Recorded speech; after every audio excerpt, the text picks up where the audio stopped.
Welcome to the session.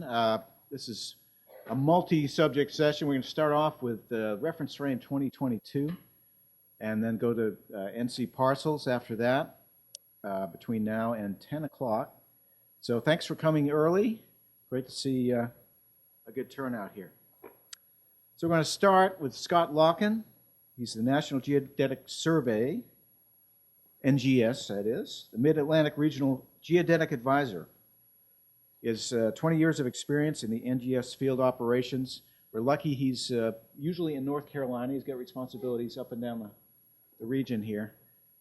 So we'll get started. Anything else you want to say, Scott? Nope. Please go ahead. We'll get started. Clicker. There we go. All right, I'm really loud. My name's Scott Locke, and I work for the National Geodetic Survey, and I'm the Mid-Atlantic Regional Advisor. What that means is I cover the states of Georgia through Delaware, and I've been lucky enough to also have Puerto Rico and the U.S. Virgin Islands added to my zone. Of course, I put in for travel, and they don't let me go there, but I ask anyway. I'm going to talk a little bit about the National Spatial Reference System modernization project that NGS has going. Hopefully everybody knows about that. And what we're going to have is new datums coming out in 2022. And this is not working. Now it's working.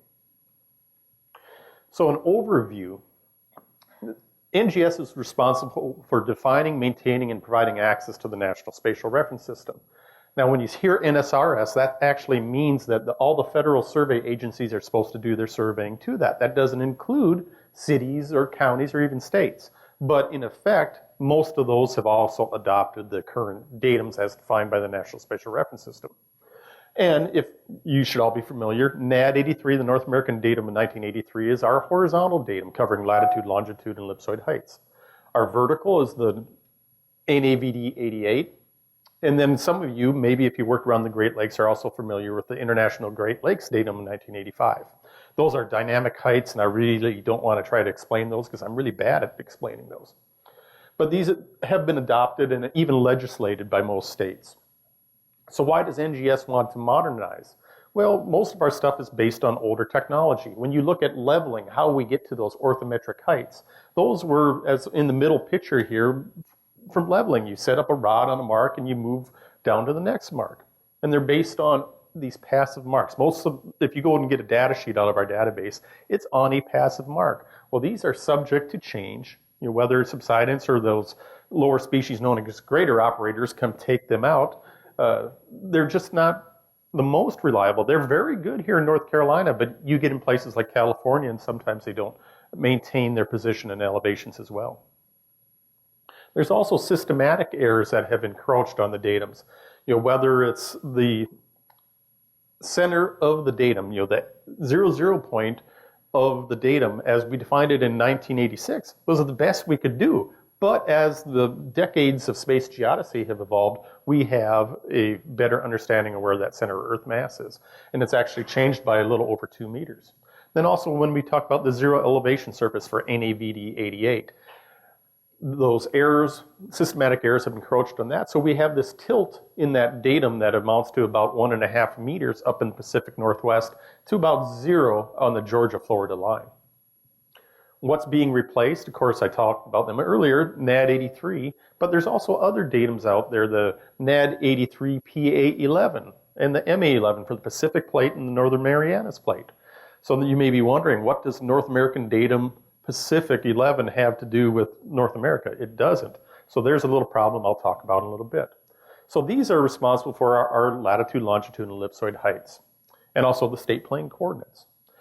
Then we have our vertical datums. You see we have quite a few of those. For CONUS, we have NAVD 88, and then all the different island datums that we're responsible for Puerto Rico out to Guam and the American Samoa are included. Then we also have the IGLD, the International Great Lakes. So part of the modernization is if we can increase accuracy even in naming, that will help us out. So that North American problem, Marianas, that's a whole different plate. We're going to get rid of that problem. Then there's little nomenclature things, whether it's datum or reference frame, vertical or geopotential. Vertical, we can have all sorts of those. The vertical along the ellipsoid is one thing, but also the vertical as we follow the plumb line, which is the orthometric height. get out of the way a little bit. Okay. Then we have, there, I can talk a little bit louder. Then, so with this naming, we worked together with Canada and Mexico to come up with names. June of last year, we came in agreement with the Canadian Geodetic Survey on names. Then we had to wait till earlier this year for Mexico to agree with those names. So, drum roll please, we have our new names. The North American Datum 1983 will now become the North American Terrestrial Reference Frame. That's kind of a mouthful. I'm going to have a little trouble getting around these, especially when you look at that long acronym behind it. Then we also have the different Caribbean, Marianas, and Pacific terrestrial reference frames. NAVD 88 is going to become an even bigger name, the North American Pacific Geopotential datum of 2022. But that does get that geopotential in there, so we're actually referencing what's happening according to gravity. And the new vertical datum will be realized by GNSS technology and a high accuracy geoid. I'm going to maybe on this other side. Let's see. So we're kind of guilty of some things at NGS. We work very hard to get NAD 83 incorporated in different legislation. So what we're kind of, how do I want to put that? Our success is also being a bit of a problem now. It's because we have NAD 83 named in law in 48 separate states. So we need to get that changed when we go to the new data. So we're working along with the NSPS, the AAGS, and we formed a committee, and we're working together with them to get this changed in the states where we have to. But now we're not going to say, okay, this will be the North American Terrestrial Reference Frame of 22 is the official datum in the legislation. It's going to be more generic. So we'll be referring to it as the NSRS or its successor, so we don't have this problem going down the road. NSPS will be taking this template legislation to the different states between now and 2022 so we can have that change effected. So now this is something you guys are probably really interested in. You know, how much are things going to change? Well, when we look at the NAD 83 going to the new reference frame, we're seeing that change in the origin, that 0 point. Everybody know what this is? This is like one of my favorite jokes. It's a right-handed Cartesian coordinate system that you always do with the left hand. It's also known as cartographer gang sign. Okay, there you go. Thank you, thank you. I'll be doing a gig downtown tonight. But anyway, what we're doing here is moving that 0 point to align with the International Terrestrial Reference Frame. So that 0 is changing at around 2 meters. So when we look at that, depending on where you are on the Earth's surface, will depend on how much change you see in latitude and longitude and ellipsoid height. Now, how about NAVD 88? Well, when we talk about orthometric heights, we're generally referencing that above the geoid, right? This undulating surface that best represents mean sea level, if there was such a thing as mean sea level. Well, you can't see it and get to it at any point. So when we did NAVD 88, we chose a geopotential reference frame, this level for NAVD 88, that didn't match what the geoid was. And through the leveling, as we extended it across the country, we ended up with that 1 meter tilt and things. So we ended up with these different errors, these mismatches between the geoid and NAVD 88. We want to fix that with the new geopotential. So what we're going to see is changes across the country, averaging on the 50 centimeter level, but it'll be between 0 and all the way out to 1 meter in the Pacific Northwest, and even over 2 meters when we get up into Alaska. One of the things we need to do to realize this new geopotential datum is come up with a highly accurate geoid, something with that geoid model approaching 1 centimeter. So then if we combine that with a 1 centimeter ellipsoid height error when you're going out there with your GNSS technology, that you're getting accurate to the datum at the 2 centimeter level. You may say, well, that's kind of coarse, but you actually don't know where it's at now. If you're up in the Pacific Northwest, you're off by 1 meter. If this mark has moved, sometimes, say you're in the southern Louisiana, where you're seeing subsidence rates of 2 centimeters per year, if you go out to that benchmark, you actually don't know where it is relative to the datum. So that's what we're trying to fix with the new geopotential datum, and by getting a highly accurate geoid with what we call GravD for the redefinition of the American vertical datum. What it essentially is, we put a gravimeter in an aircraft and we're flying it over every square foot of the country, so we can come up with this very good snapshot of what gravity is doing. We can measure gravity on a bigger scale with satellite measurements. There's GRACE and GOES that will get us that, but we don't get the fine wavelength, that smaller wavelength stuff that we're looking for in GravD. So we're going to fly over the entire CONUS, all of Alaska, including the Aleutians. You can see we're going out to the American Samoa, all the way out to the Marianas Islands, and then we're also including Puerto Rico in there. We've done Puerto Rico and most of the coastal U.S. So we got a little bit in western North Carolina that we'll be picking up later this year. Now, this isn't just going to be a, hey, we release everything at this time. As we get this GravD data, it gets incorporated in our new geoids. So the next geoid that will be coming out will have a better geoid model here on the coast of North Carolina. So your expected shifts, if you look at the map here, we have right down about the 0 mark, it'll be about the Florida-Georgia line, and it'll extend out to that meter plus out in the Pacific Northwest. If you look at coastal North Carolina, we got this kind of orangish. That's right at the 0 point, or excuse me, about a -foot range. So what it's going to look like is we're going back to NGVD 29. So I'm going to spend the next few years talking in front of surveyors going, well, why didn't you just leave it at that? Why did you switch? But it just happens to be one of those numbers things. But that's something we'll have to look out for, that people don't start mistaking numbers and report an NGVD 29 rather than a new datum. We also have time dependencies when it comes to monitoring the geoid. We have this big uplift around Hudson Bay. As the glaciers receded, they have this called post-glacial isostatic rebound, that the Earth is springing back up since all that weight left. And as a result of that, you're having gravity changes. So we need to monitor those. And we can do a lot of that with the satellite technology. But if you also look down here in the southeast, when this slide was done, there was a big drought going on down here. When all that water leaves because it's drought, you have a change in the geoid. So those are things that we need to monitor and change and have this geoid model that will react to changes such as that. Well, let's see. Then for the vertical datum, one of the big things, like I mentioned down in Louisiana, is subsidence. We can monitor that pretty easily with ellipsoid heights. And if you have a geoid model that's accurate at that 1 centimeter level, all of a sudden we can get to that 2 centimeter level that we're looking for to know where water is going to flow. If you're going to do an elevation certificate, you'll actually know that, yes, this house is at risk. NGS has a toolkit that's mainly Fortran tools. Now these things, if you've ever used them, are kind of clunky. They're not the most user-friendly. They use different inputs and outputs. So we want to get rid of that. We need to do changes. Most of these have no online capability. You have to download them. And of course, there's no web services. So what we're doing is we're revamping this whole toolkit. We have it out in beta right now. And what it does currently, it's simply a conversion tool. It'll convert from latitude, longitude to the different state plane coordinates, UTM, national grid. You can upload a file of points, and it's also a web service. So your computer can talk to our computer, and you guys don't need to interface with it at all. Just call that utility. It's also available as a downloadable executable that you can run offline. Now, this is our first step in things, so we can start preparing for adding the other tools. And some of these other tools are our datum transformation software. NADCON is our horizontal.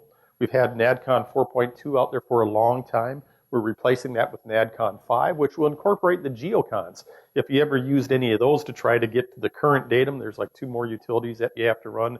It's not a very effective way of doing things. But we're going to incorporate all these into the same tool. They'll be no longer just a state-by-state grid. This will be on a large, all of CONUS will be included in the grid. We're fixing some existing bugs that we knew existed. This will be a web service. It's going to be consistent. It's well documented. Already the documentation is already over 75 pages. And some of the things that you really never knew. What's HARN in each state? In North Carolina, our HARN is actually 1995, but most of you probably know it as 2001. That's actually at the FBN. So we're fixing that and documenting those changes. And the best thing for me, it's going to have rigorous location-dependent error estimates. So if you do a conversion between NAD 27 and NAD 83, 86 here in Raleigh, it will say, okay, this is accurate at 1.5 centimeters. if you go back to doing, this will be, use datums back to 1897, to the US standard datum to all the way forward, it will give you an estimate on that. If you go up into North Dakota where we didn't have a lot of that US standard datum, it probably won't even do it, since the error estimate's going to grow so large, it won't do it, but it will report that to you and let you know how good that transformation actually is. Some other things we'll add in the future are the different other items. VertCon for doing vertical transformations. Horizontal time-dependent positioning program, the VDatum if you're working with title datums. Have this all in one integrated unit. So in my summary here, for the NSRS modernization, it's more than just changing, coming up with new replacement for NAD83 and NAVD88. This affects just about every tool and product and service that NGS has. And as a result, we have a whole bunch of interdependent multi-year projects that are ongoing. And as these things come together, we'll start rolling out these products so you guys can test them and see what's going on. If you want to know anything more about Datum, because I've had to be really quick on this, you can go to our NGS homepage at geodesy.noaa.gov, and off on the right-hand side of the page, there's a link to this new Datums page. This has just about all the information you could ever want. As we come up with new products, we're going to be releasing them here so you can see them. And we have links to all our archive data. Another big thing we have going on April 24th and 25th is a Geospatial Summit in Silver Spring, Maryland. Now this is where NGS, our leaders and scientists will talk to you, the public, and we'll also have people like Gary. Are you speaking at that? He's not speaking at it. But we'll have other people from the different states speaking to us so we can hear their problems and their concerns. One of the good things on here, if you don't want to travel to Silver Spring and pay $200 a night, this is available as a webinar. So you can log in and watch what you want. We also are recording it, so if you can't get to it on those days, you can go back and view it at your leisure. We also have had previous summits that have been archived the same way, so you can get to those. And Gary, you're up.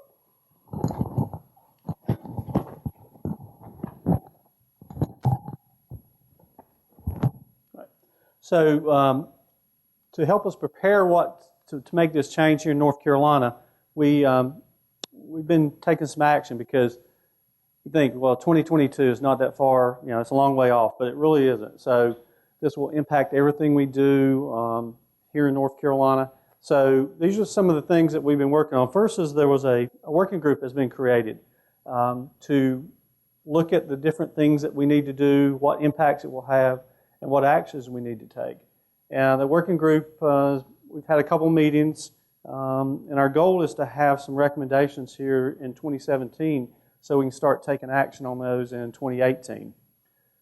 As Scott mentioned, one of the key components of this new reference frame is the geoid model. And for that geoid model, we need gravity data. So Scott talked about the airborne gravity application, but also there's a need for terrestrial gravity data. So we are partnering with the University of North Carolina at Charlotte with the National Science Foundation grant to purchase an absolute gravity meter and a relative gravity meter so that we can collect terrestrial gravity data here in North Carolina, especially in western North Carolina because there's gravity voids in that part of the state. And some of the gravity data is very old. And so we update that to, to verify the airborne gravity data, but work in conjunction with that so that we'll have a very good gravity model. We're also working with the South Carolina Geodetic Survey because we have a lot of partnerships with South Carolina. Just recently completed the reestablished the North Carolina-South Carolina boundary. So we're working together so that whatever actions we take here in North Carolina, we'll work with them to hopefully take the same action in South Carolina so we'll have this seamless transition between the two states. We're also talking with Tennessee, Virginia, and Georgia so that we can all kind of maybe work together and make this transition very, very smooth. One of the things that we also are working with, North Carolina A&T has the Geomatics Program here in North Carolina. And one of the things that we're looking to do is do some research. We do a lot of airborne LiDAR data collection, image collection. And part of the hardware that's used to make that collection is an inertial measurement unit, which is used in the aircraft. research has shown that you can actually extract gravity data from that information. So we're working on with North Carolina A&T to put together a grant package to do some research on that to see if that's feasible. Because if it is, that's another source of data that we can use, gravity data that we can use to enhance the information that we use for 2022 for all the model that NGS will prepare. The other area that we work in is one of the ways that we can get information for that geoid model is to take GNSS observations on published benchmarks.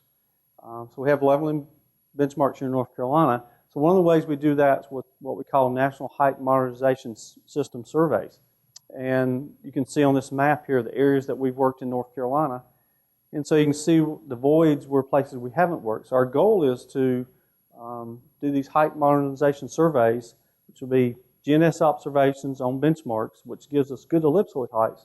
Then that can be used in the geoid model to obtain orthometric height. So we know the difference there at those points.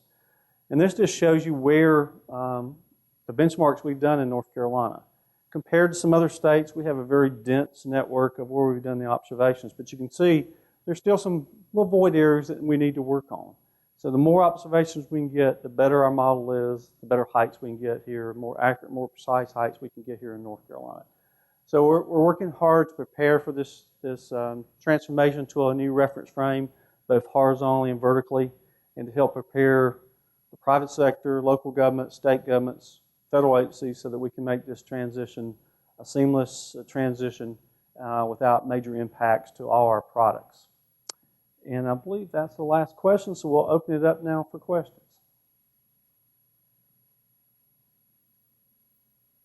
Thanks. And I wasn't quick enough to introduce Gary. In case you don't know him, Keith Masbach, our keynote speaker, referred to Gary yesterday, especially their common service on the National Geospatial Advisory Committee. But anyway, he's a deputy of risk management and the geodetic survey chief in the Department of Public Safety. Just wanted, for any of you who don't know Gary. So we do have time for some questions, observations, or opinions.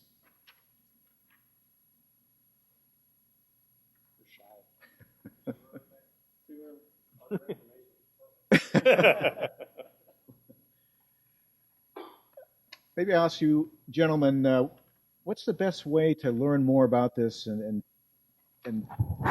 have some input into your North Carolina process, Gary? Well, as Scott mentioned, NGS's webpage, there's a lot of information about Datums, and then the Geospatial Summit. So if you can't go there, either listen to it live or play it back, because there's going to be a lot of information, and it is going to impact us all.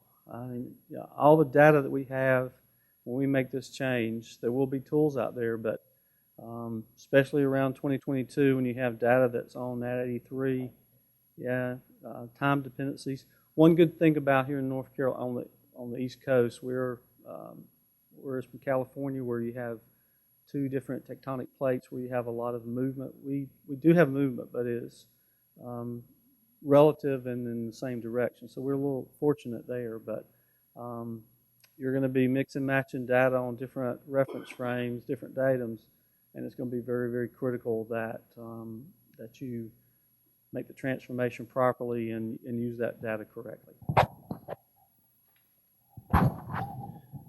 Yeah, the metadata, something that I've kind of preached the whole time I've been talking. When I first heard metadata, data about data, yeah, big deal. But it's such a big deal now. When you start going out and collecting coordinates, we need to know what time you collected those coordinates, what date it is. If you're going out there with your autonomous GPS position, that we need to know when that was so we can move that forward or backward in time to that particular epoch. So that's going to be a bit of metadata that's going to, you probably, or maybe aren't recording right now, that will be important in the future. Mm-hmm. Good point. Yes, here's a question.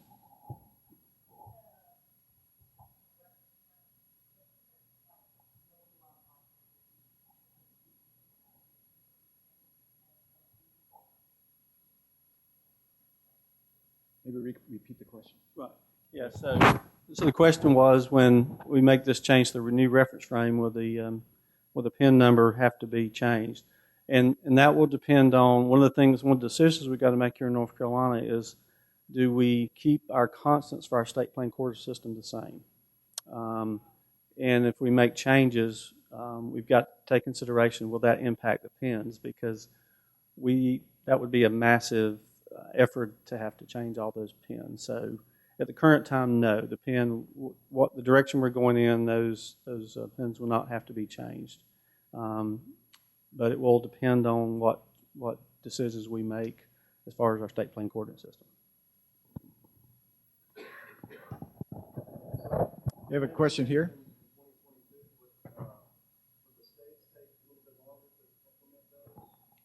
Right. The question was when NGS, when they make the decision, flip the switch to go to 2022, will it be happening immediately here in North Carolina? And no, because bureaucratically, yes, our agency can make the change, but legislatively we'll have to wait to the next session to make that into statutory language to make that change. So there'll be probably a year transition period where we'll still be on that 83 or both until we make that transition. Because our statutory language will have to change. It clearly says NAT 83. So. Other questions?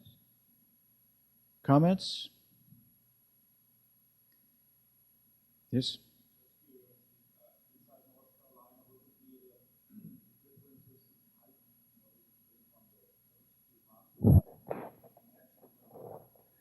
Right. For vertically, it's going to be kind of consistent with NGV 29, so about 2 to 3 decimeters, somewhere in that range. Yeah, so vertically. Horizontally, it will be what Scott showed on that difference in the Earth center mass. Yeah, so it'll be around a foot lower at the coast, and it'll move to a little bit greater than that out in the mountains, but not say a foot and a half. I haven't actually done the numbers yet.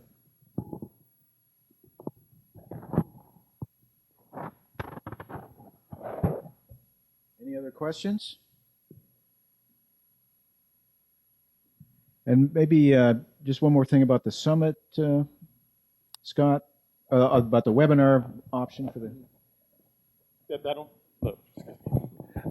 If you go to our NGS homepage, there's a link to the summit, and right on there you'll be able to find the links to register for the summit, and also where you can go view those the proceedings as they develop. Any other questions? Yes.